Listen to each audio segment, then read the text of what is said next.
are the God who was, who is, and is to come.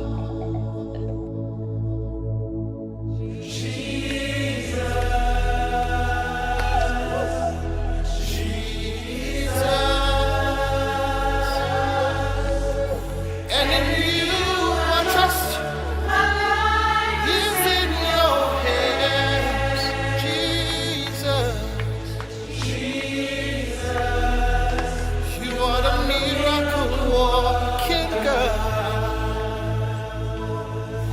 And you are Yahweh. You are Yahweh. Barour Adonai Avinu Meler Haolam Bamashia Yeshua Adonenu. Béni soit le Seigneur, notre Père, le Roi du monde, par Jésus-Christ, notre Sauveur. Dans notre dernière émission, mesdames, messieurs, nous avons parlé sur Matthieu au chapitre 5, le verset 18. Je vais donc nous rappeler le contenu de ce verset. Matthieu chapitre 5, verset 18. Car je vous le dis en vérité, tant que le ciel et la terre ne passeront point, il ne disparaîtra pas de la loi de Moïse, un seul iota ou un seul trait de lettre, jusqu'à ce que tout soit arrivé. Mesdames, Messieurs, je vous souhaite la bienvenue à votre émission Jésus-Christ Lumière des Nations. Alors, nous avons expliqué ce verset dans notre émission passée, ce qui fait qu'il faut suivre les émissions les unes après les autres pour avoir le fil de nos idées et de nos explications. Sinon, si vous prenez une émission en cours de vol comme ça, vous risquez de ne pas voir la logique de ce que nous enseignons. Bien, donc, nous avons expliqué la dernière fois, selon ce qui est écrit, que tant que le ciel et la terre ne passeront point, ou tant que tout ne sera pas arrivé, il ne disparaîtra pas de la loi un seul iota. Nous avons expliqué que le ciel et la terre vont passer pendant l'ère, après l'ère messianique. Donc après le règne de 1000 ans du Seigneur Jésus, c'est après ce règne que le Seigneur va remettre le royaume à son Père et qu'il y aura le jugement dernier, c'est-à-dire la résurrection de tous les vivants, pour se présenter devant le grand trône blanc. Et alors, après ce jugement, il y aura la disparition de la terre, notre terre d'à présent, et du ciel, des cieux d'à présent. Et après ça, maintenant, le Seigneur va créer de nouveaux cieux et une nouvelle terre. Donc le Seigneur dit, jusqu'à ce que, on soit à la fin du règne messianique, jusqu'à ce temps-là, il ne disparaîtra jamais de la loi un seul trait de la lettre. Un seul trait de lettre. Donc, ça veut dire que la moindre virgule, la moindre apostrophe, ou le moindre changement, si petit soit-il, ne sera jamais apporté à la loi de Moïse. Donc la loi ne sera jamais abrogée jusqu'à ce que le monde présent soit englouti par le monde à venir, le monde Olamaba. Donc, c'est pourquoi nous voulons expliquer la raison pour laquelle la loi de Moïse ne peut pas être anéantie. Elle ne peut pas être abolie. Elle va subsister jusque même après la période du règne de 1000 ans de notre Seigneur. Nous avons dit la dernière fois que la loi a une quadruple dimension, c'est-à-dire 4 niveaux de lecture. Quadruple dimension, 4 niveaux de lecture. 4 dimensions profonde. Alors, le premier niveau, c'est la conscience humaine. Et on voit dans le livre de Romains, au chapitre 2, la loi de la conscience qui permet au peuple païen, ceux qui n'ont pas reçu la loi écrite de Moïse au Sinaï, mais qui ont la loi de la conscience qui les permet de mettre en pratique la substance même de la loi. Ensuite, nous avons la loi de Moïse, donc, qui est donnée au peuple du Sinaï. Ça, c'est la deuxième dimension de la loi. La première, c'est la conscience. La deuxième, c'est la loi écrite de Moïse sur les deux houlottes. Et la troisième dimension de la loi, c'est celle qui est reprise sous la forme du sermon sur la montagne et du sermon dans la plaine. Dans Matthieu, chapitre 5, chapitre 6, chapitre 7 et dans Luc, chapitre 6. Et maintenant, nous allons voir la quatrième dimension de la loi. Et c'est en vertu de toutes ces dimensions-là que nous pouvons comprendre que la loi ne peut pas être anéantie, elle ne peut pas avoir été abolie pendant l'enseignement du Seigneur Jésus-Christ dans les Saintes Écritures. Alors, nous allons voir la quatrième dimension de la loi, c'est la loi telle qu'elle sera et telle qu'elle sera enseignée dans le royaume messianique. C'est-à-dire, pendant le règne messianique, eh bien, c'est un royaume, hein? Alors, il faut pratiquer la justice, et donc par conséquent, il y aura forcément et obligatoirement une loi qui définit ce que c'est que la justice, ce que l'on doit faire et ce qui n'est pas permis d'être fait dans ce royaume. Donc, ce royaume sera gouverné par une loi, hein, la loi du Messie pendant son règne messianique. Le Messie, Jésus-Christ, en tant que roi, en tant que juge, en tant que législateur, eh bien, c'est lui qui définit la loi, qui décide de ce qui est juste et de ce qui doit être pratiqué dans son royaume. Et c'est lui qui sanctionne aussi les manquements ou les violations, hein, au commandement de son royaume. Et comme tel, eh bien, il nous faut donc comprendre quelle va être la justice appliquée pendant le règne de Jésus-Christ, 1000 ans sur terre. Alors, lorsque nous lisons dans le livre du prophète Jérémie, ce sont les prophètes qui vont nous aider, hein. Prophète Jérémie, prophète Ézéchiel et le prophète Ésaïe, c'est eux qui vont nous aider à comprendre quel est le type de loi et de justice qui sera appliqué par le Messie durant son règne. Alors, Jérémie 31, à partir du verset 31, chapitre 31, à partir du verset 31, il est écrit « Voici, les jours viennent, dit l'Éternel. » Alors, les jours qui viennent, ce sont les jours messianiques. Ce sont les 1000 ans de règne qui viennent, donc qui sont devant nous. C'est l'eschatologie, donc les choses dernières. Voilà. Les jours viennent, dit l'Éternel, où je ferai avec la maison d'Israël et la maison de Juda une alliance nouvelle. Non comme l'alliance que j'ai traitée avec leur père, le jour où je les saisis par la main pour les faire sortir du pays d'Égypte, alliance qu'ils ont violée. Donc, il fait référence à l'alliance qui a été donnée au peuple hébreu sur la montagne du Sinaï. Dieu dit que après cette loi, voilà, nous l'avons vu, hein, dans notre dernière émission, après cette loi, eh bien, Dieu va faire une autre alliance basée sur une autre loi. Quoi que je fusse leur maître, dit l'Éternel. Mais voici l'alliance que je ferai avec la maison d'Israël. Après ce jour-là, dit l'Éternel, je mettrai ma loi au-dedans d'eux. Donc là, Dieu dit qu'il va faire une alliance nouvelle avec son peuple.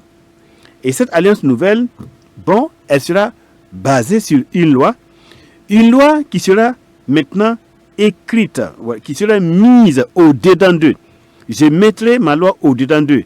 Je l'écrirai dans leur cœur. Et je serai leur Dieu et ils seront mon peuple. celui-ci n'enseignera plus son prochain, ni celui-là son frère, en disant, connaissez l'Éternel, car ils me connaîtront, car tous me connaîtront, depuis le plus petit jusqu'au plus grand, dit l'Éternel. Car je pardonnerai leurs iniquités et je ne me souviendrai plus de leurs péchés. Donc cette loi qui va être le soubassement de l'alliance, le fondement de l'alliance, eh bien, elle va être mise au-dedans d'eux et le Seigneur va l'écrire dans leur cœur de manière à être connu intuitivement par le peuple comme étant leur Dieu, son Dieu, et alors le peuple mettra en pratique les commandements du Seigneur sans avoir besoin même d'être enseigné. Il est dit, celui-ci n'enseignera plus son prochain. Or, vous savez que Dieu avait suscité, lorsqu'il a donné la loi à Moïse sur le mont Sinaï, Moïse est devenu un enseignant de cette Torah, de cette loi. Josué en est devenu aussi un autre. Et 70 anciens avaient été suscités pour expliquer la loi et son sens à tout le peuple. Et il y avait toute une tribu, la tribu de Lévi, qui avait pour rôle d'enseigner les commandements de la loi à tout le peuple. Voilà. Donc la loi de Moïse était gravée sur des tables de pierre, les houlottes, à l'extérieur du cœur humain. Et c'est sur ces houlottes, c'est sur ces tablettes qu'il fallait aller puiser la connaissance, l'intérioriser pour qu'elle devienne une lumière qui permette de poser des actes, de se conduire de manière juste devant le Seigneur. Mais le Seigneur dit là, dans le royaume, dans l'ère messianique, dans la période messianique, la loi de Dieu sera gravée au-dedans de chacun. Elle sera écrite dans le cœur et personne n'aura plus besoin d'être enseigné parce que c'est le Seigneur lui-même qui va donner sa connaissance directe. C'est le Seigneur qui va enseigner chacun individuellement et le cœur de chacun sera imprégné de la connaissance de l'Éternel. Donc on voit que la loi qui avait été donnée à Moïse et qui avait été déjà gravée dans le cœur des païens, sous forme de la conscience, qui reconnaît le bien et le mal, voyez, on voit que cette loi, elle va atteindre vraiment sa perfection lorsqu'elle sera gravée dans le cœur de l'homme et que par conséquent, les hommes, pendant l'ère messianique là, auront une connaissance intuitive, une connaissance profonde du Seigneur et que en ce moment, il n'y aura plus besoin qu'il y ait des enseignants pour expliquer la loi et les commandements du Seigneur. Les enseignants font ce qu'ils peuvent avec le niveau de connaissance limité que Dieu leur donne. Ils enseignent le peuple. Alors, donc, eux-mêmes étant limités, ils vont donner des enseignements limités au peuple de Dieu qui aura une connaissance limitée. Et donc, la connaissance globale du Seigneur sera limitée. Mais maintenant, pendant l'ère messianique, la terre sera profondément remplie de la connaissance de l'Éternel, comme les eaux couvrent le fond de la mer, parce qu'en ce moment-là, eh bien, le Mashiach, il va graver directement la connaissance de son Père et de sa personne dans le cœur de tous les hommes. Donc, on voit une dimension très profonde de la loi qui nous attend dans l'ère messianique. Et vous pouvez donc comprendre pourquoi le Seigneur dit que la loi ne disparaîtra jamais. Voilà, la loi ne disparaîtra jamais.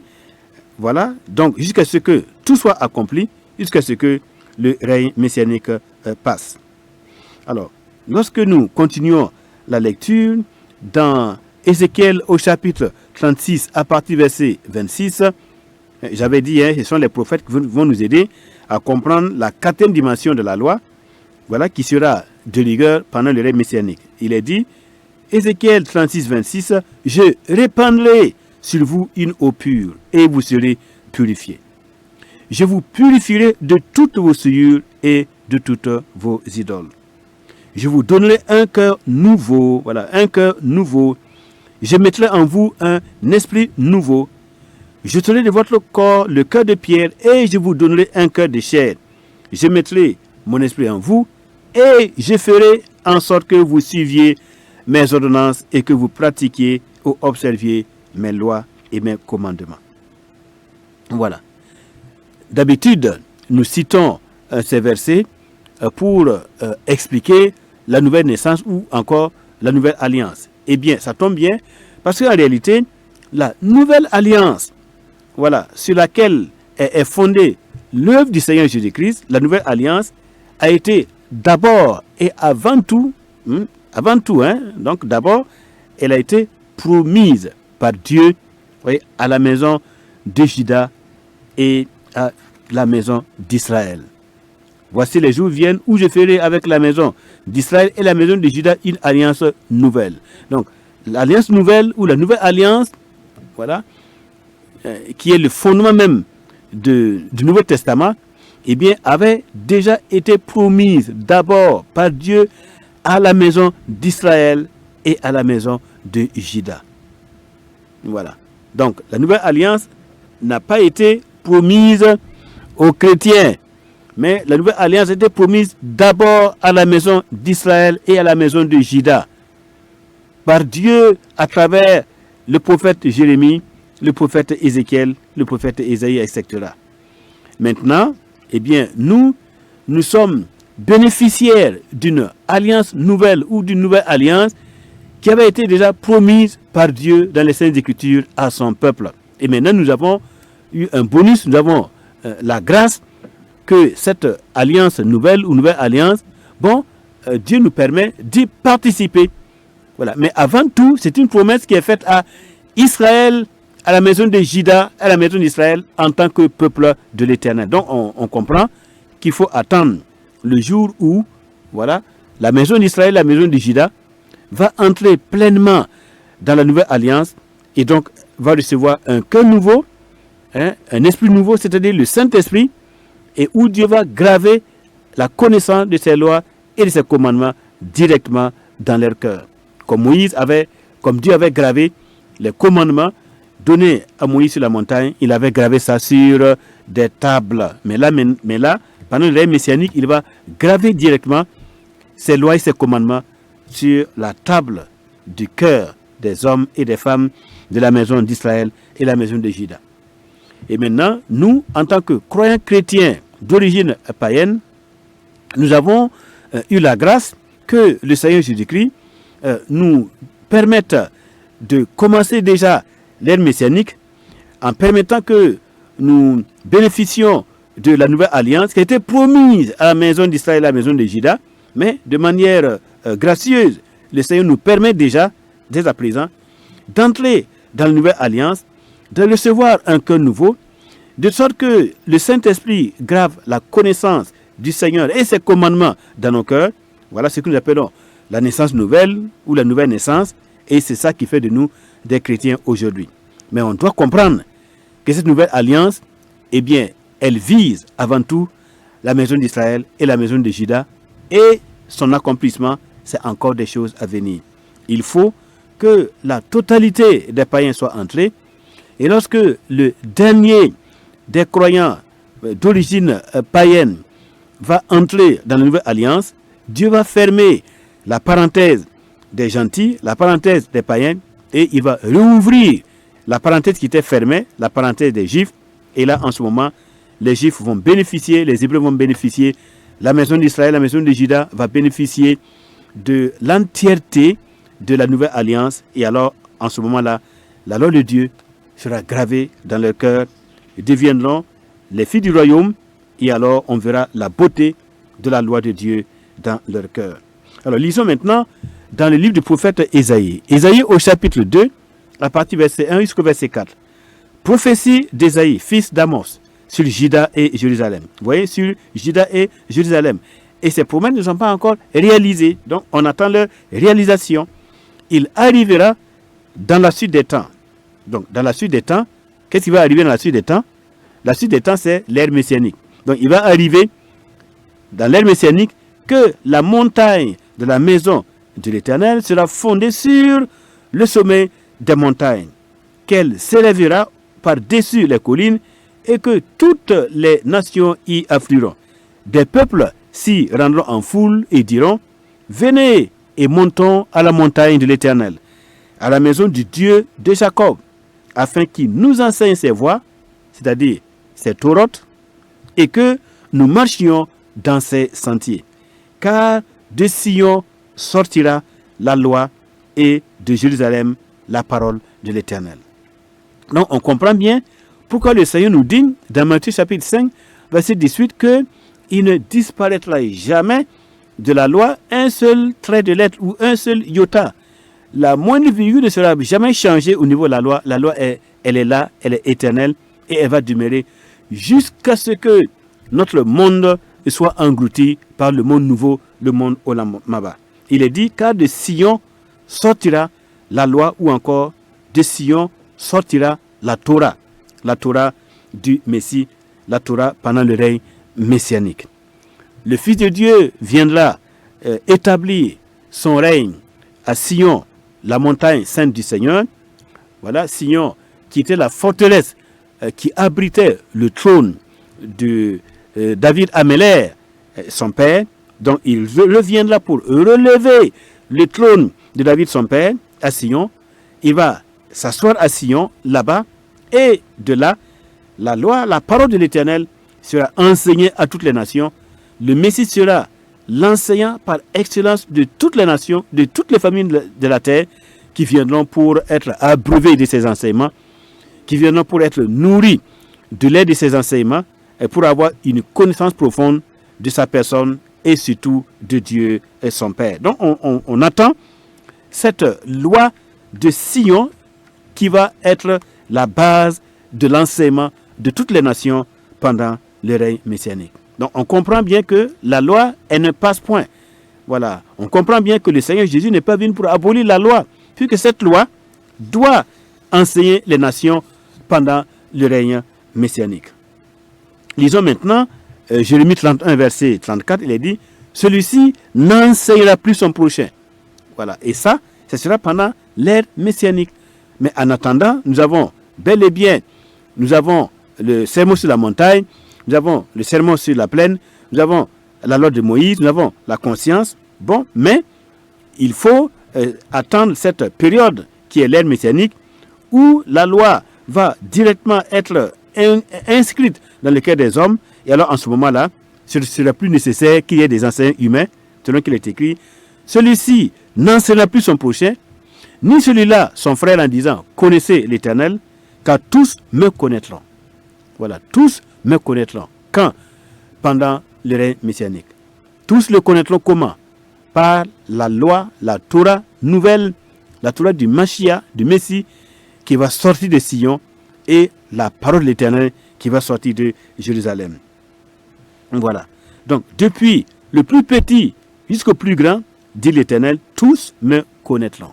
Là, c'est pendant le règne messianique. Alors, mesdames, messieurs, nous devons donc comprendre les 4 dimensions de la loi de l'Éternel. D'abord, gravée dans le cœur de l'homme, dans sa conscience. Et c'est cela qui permet à tous les peuples qui n'ont pas été devant la montagne, en bas de la montagne du Sinaï, mais qui ont cette loi de la conscience et qui les permet de juger de ce qui est bien et de ce qui est mal. Ensuite, nous avons cette loi de Moïse qui leur a été donnée sur la montagne et qui consiste en 613 commandements, résumés en 10 commandements, qui peuvent être encore résumés en 2, c'est-à-dire tu aimeras l'Éternel ton Dieu de tout ton cœur, bon, et tu aimeras ton prochain. Donc, la loi peut être résumée, les 613 en 10 et en 2, voilà. Et maintenant, nous avons cette loi qui est reprise sous forme de sermon sur la montagne, où il y a les béatitudes, Matthieu chapitre 5, verset 3 au verset 10, qui nous montre les caractères que nous devrions avoir.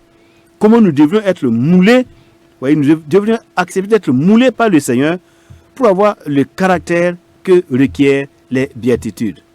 Et ensuite, dans la suite maintenant du texte, Matthieu chapitre 5, chapitre 6, chapitre 7, le Seigneur va nous montrer, bon, comment nous devons vivre dans le monde présent de manière à refléter le royaume qui vient, à refléter la justice du royaume qui vient. Voilà. Et après, bon, nous avons cette réalité dont les prophètes ont parlé, que la loi sortira de Jérusalem et de Sion, pendant le règne messianique, et c'est cette loi qui va être enseignée à toutes les nations, à toutes les familles des peuples, et donc en ce moment, toute la terre sera remplie de la connaissance de la gloire de l'Éternel, comme le fond de la mer est couvert par les eaux, et alors tous les hommes le connaîtront. Il n'y aura plus de dommages, oui, ni de tort. Personne ne fera du tort à son prochain pendant le règne messianique, et donc ce sera un règne de justice, un règne de paix, un règne de gloire. Ainsi donc, mesdames, messieurs, s'il n'y a pas de loi et s'il n'y a pas de témoignage à la loi, l'Écriture dit il n'y aura pas d'aurore, il n'y aura pas de salut pour le peuple. Nous avons donc besoin d'étudier attentivement toutes les lois de Dieu, tous ses commandements, et nous allons le voir dans la suite de ces enseignements que le Seigneur nous met en garde de supprimer l'un des plus petits commandements. Dans les prochaines émissions, nous verrons qu'est-ce qu'un petit commandement. Voyez, et ces petits commandements, le Seigneur nous met en garde de ne pas les supprimer.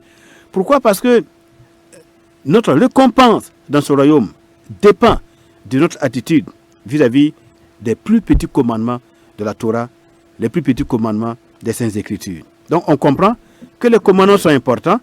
Si nous y prenons garde, si nous les mettons en pratique, nous serons grands dans ce royaume, dans le règne messianique. Si nous les méprisons, nous serons les plus petits dans le règne messianique. Que le Seigneur nous aide et qu'il nous bénisse en ouvrant notre esprit et par le Saint-Esprit qui nous donne la capacité d'aimer ses lois et ses commandements et de vivre pleinement dans le temps présent, dans la piété, dans la justice, dans la pratique de bonnes œuvres, en attendant le retour glorieux de Jésus-Christ, notre Sauveur. À Dieu, notre Père, soit l'honneur et la gloire au siècle des siècles. Amen.